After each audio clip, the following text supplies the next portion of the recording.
2006년 6월 전주의 한 사립대학에서 벌어진 일입니다.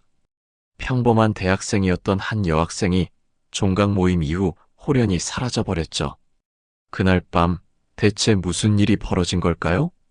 이야기를 시작하기에 앞서 여러분께 잠깐 말씀드릴게요. 실종 미스터리 파일, 풀리지 않는 의문, 끝나지 않은 이야기가 시작됩니다. 좋아요, 구독 부탁드려요. 2006년 6월 15일 목요일 저녁 7시 전주에 위치한 한 사립대학 생명과학과 3학년 윤세영 씨는 같은 학과 친구들과 종강 모임에 참석했습니다. 평소 성실하고 조용한 성격으로 알려진 세영 씨였지만 오랜 시험 기간과 과제의 압박에서 벗어난 해방감에 들떠 있었다고 합니다. 모임 장소는 학교 근처의 한 삼겹살집이었습니다. 참석자는 총 8명, 모두 같은 학과 학생들이었죠. 3학년 동기 5명과 4학년 선배 3명이 함께 자리를 했습니다. 한정된 대학생 예산이었지만 분위기는 화기애애했다고 당시 참석자들은 증언했습니다. 저녁 8시 30분경 술자리가 본격적으로 시작되면서 분위기는 더욱 달아올랐습니다. 하지만 시간이 지나면서 미묘한 변화가 감지되기 시작했죠. 일부 학생들 사이에서 평소 쌓여있던 경쟁심과 오해가 술 기운과 함께 수면 위로 올라왔습니다. 특히 주목할 만한 상황이 하나 있었습니다. 4학년 선배인 최도영 씨가 세영 씨에게 지나친 관심을 보이기 시작한 것입니다. 처음에는 단순한 선후배 간의 농담 정도로 여겨졌지만 시간이 지나면서 그의 행동은 점점 집착적인 모습으로 변해갔습니다. 밤 10시경 다른 참석자들이 도영 씨의 행동에 대해 제재를 가하는 상황이 벌어졌습니다. 세영 씨는 애써 웃어넘겼지만 같은 자리에 있던 친구들은 그녀의 표정에서 불편함을 읽을 수 있었다고 증언했습니다. 밤 11시 30분 첫 번째 이탈자가 생겼습니다. 다음 날 아르바이트가 있다던 한 학생이 먼저 자리를 떴고 이후 하나둘씩 모임은 해산 분위기로 접어들었습니다. 자정이 조금 넘은 시각 오전 12시 20분경에 세영 씨와 절친한 친구인 박소혜 씨가 함께 가게를 나섰습니다.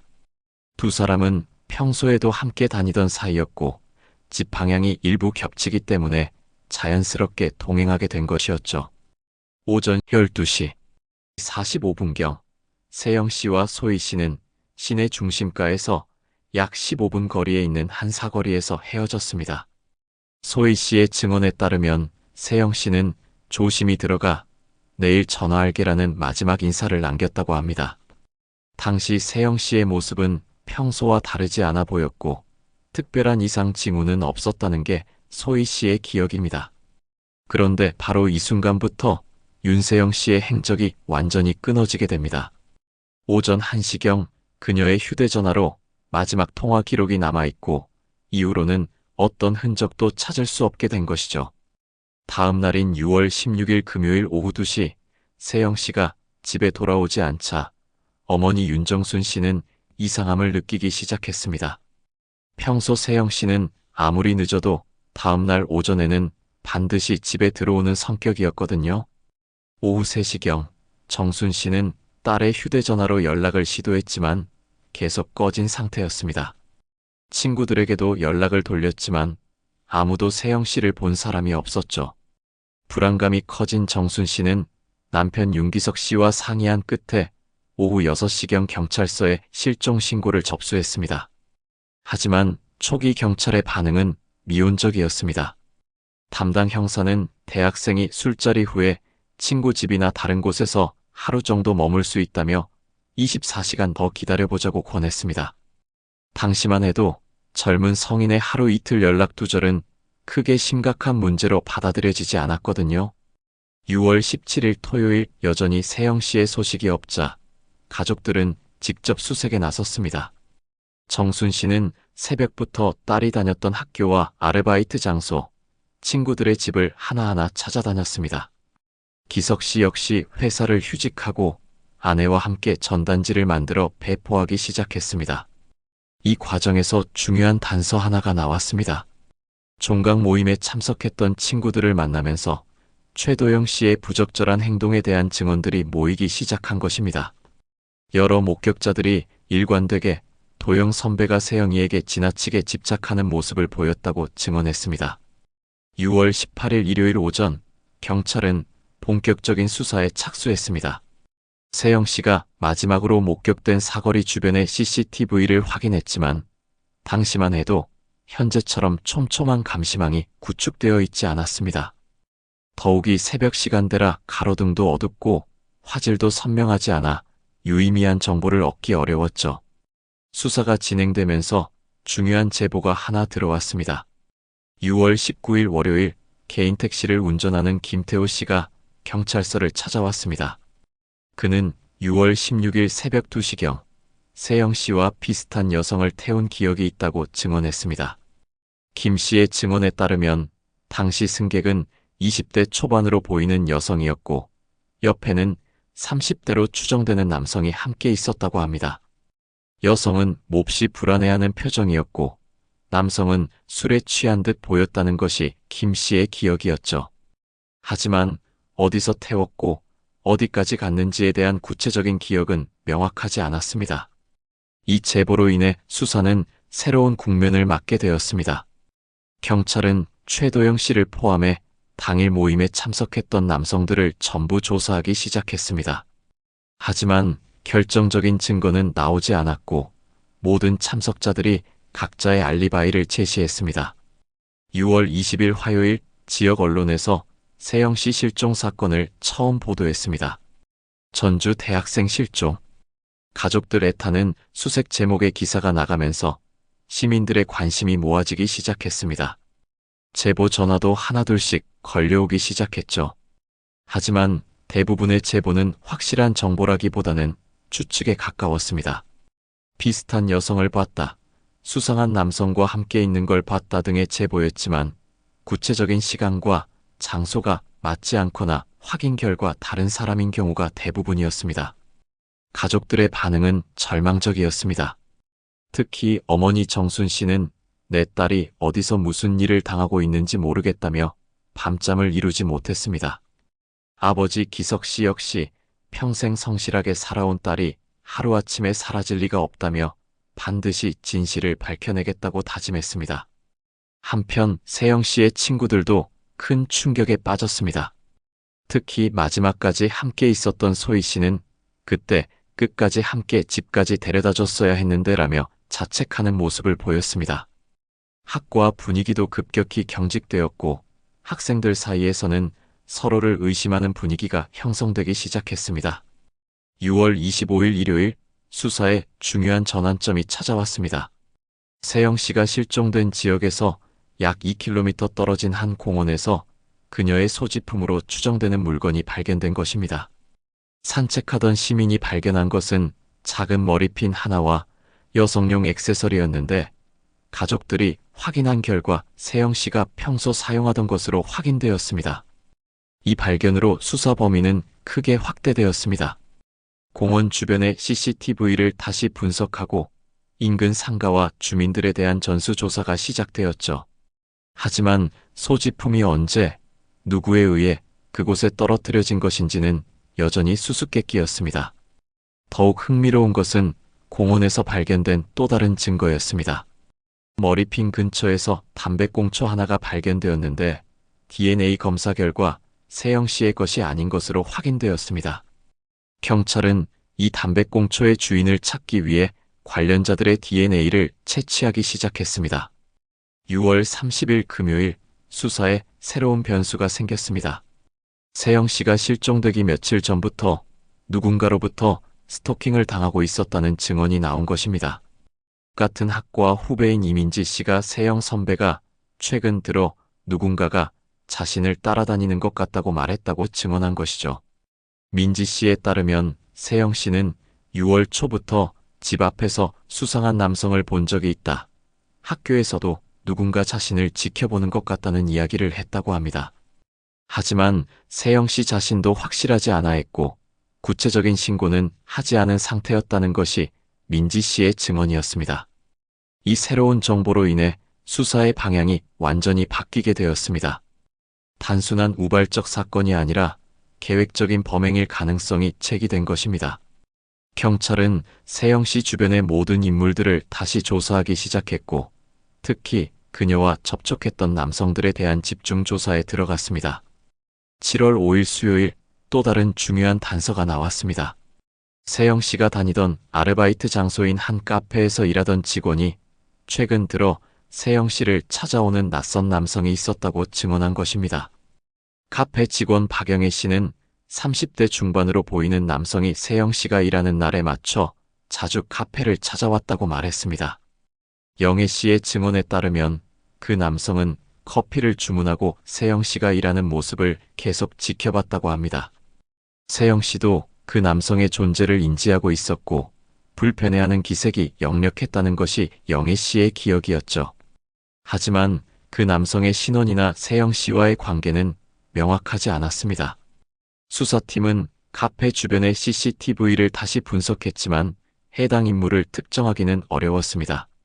화질의 한계와 각도 문제로 인해 얼굴을 명확하게 식별할 수 없었거든요.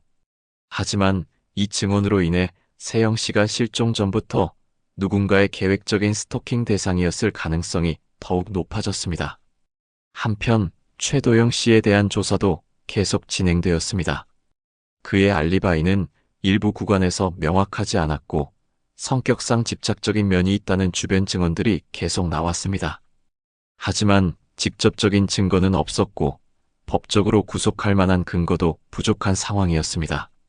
7월 10일 월요일 수사에 결정적인 변화가 생겼습니다.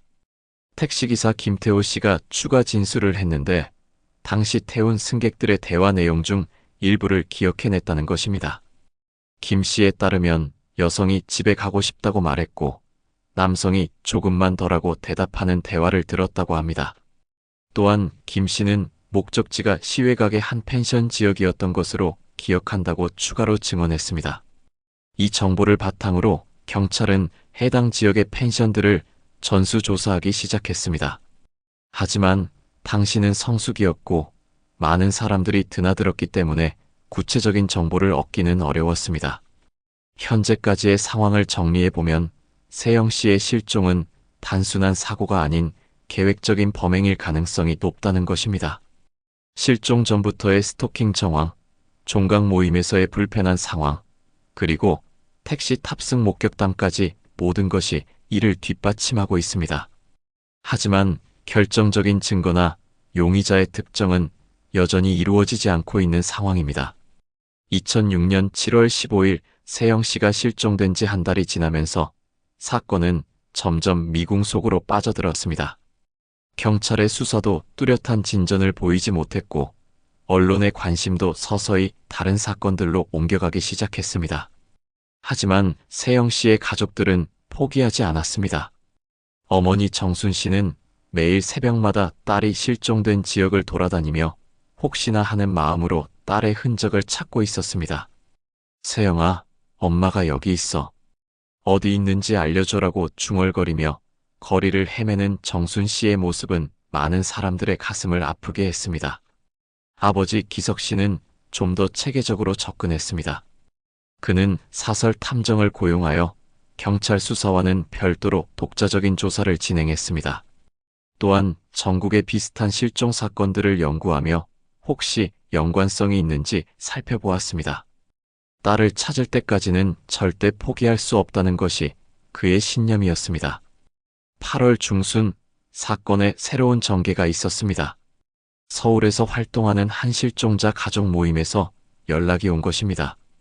비슷한 시기에 다른 지역에서도 20대 여성들의 실종 사건이 몇 건 발생했다는 정보였습니다. 연쇄 범죄의 가능성이 제기되면서 수사 범위가 전국적으로 확대되었습니다. 하지만 이런 노력들에도 불구하고 구체적인 성과는 나오지 않았습니다. 시간이 지날수록 목격자들의 기억도 흐려졌고 새로운 단서를 찾기도 점점 어려워졌습니다. 수사팀 내부에서도 장기 미제 사건으로 분류해야 하는 것 아니냐는 의견이 나오기 시작했습니다. 2006년 연말 세영 씨가 실종된 지 6개월이 지났습니다. 그동안 수십 명의 참고인이 조사받았고 수백 개의 제보가 접수되었지만 결정적인 단서는 찾지 못했습니다. 최도영 씨를 포함해 여러 용의선상의 인물들이 있었지만 법적으로 기소할 만한 증거는 부족한 상황이었습니다. 그로부터 몇 년이 흘렀습니다. 2010년, 2015년 매년 6월이 되면 지역 언론에서는 세영 씨 실종 사건을 다시 조명했습니다. 새로운 제보를 기대하며 방송된 프로그램들도 있었지만 사건 해결로 이어지는 결정적인 정보는 나오지 않았습니다. 최도영 씨는 결국 대학을 졸업한 후 다른 지역으로 이주했습니다. 그는 마지막 인터뷰에서 억울하지만 의심받는 것이 괴롭다며 세영이가 무사히 돌아오기를 진심으로 바란다고 말했습니다. 세영 씨의 친구들도 각자의 길을 걸었습니다. 마지막까지 함께 있었던 소희 씨는 한동안 심리적 충격으로 상담 치료를 받았고 결국 대학을 휴학한 후 다른 학교로 편입했습니다. 다른 친구들도 대부분 졸업과 함께 전주를 떠났습니다. 당시 21살이었던 그녀는 지금 40세가 되었을 나이입니다. 부모님인 정순 씨와 기석 씨는 이제 60대가 넘었지만 여전히 딸을 찾는 일을 포기하지 않고 있습니다. 정순 씨는 딸이 살아있다면 이제 결혼도 했을 것이고 아이도 있을 수 있을 텐데 라며 아쉬워하지만 그래도 언젠가는 진실이 밝혀질 것이라는 희망을 놓지 않고 있습니다. 기석 씨 역시 살아서 딸을 만나지 못하더라도 다음 세상에서라도 만날 수 있도록 진실만큼은 알고 싶다고 말합니다. 이 사건이 우리에게 주는 메시지는 무엇일까요? 한 사람의 실종이 단순히 개인의 문제가 아니라는 것입니다. 가족들의 인생이 완전히 바뀌었고 친구들도 트라우마를 안고 살아가게 되었습니다. 지금도 어딘가에서는 세영 씨와 같은 상황에 놓인 사람들이 있을 수 있습니다. 우리가 조금 더 관심을 갖고 주변을 살펴본다면 또 다른 비극을 막을 수 있지 않을까요? 오늘의 사건 함께 추적해 주셔서 감사합니다.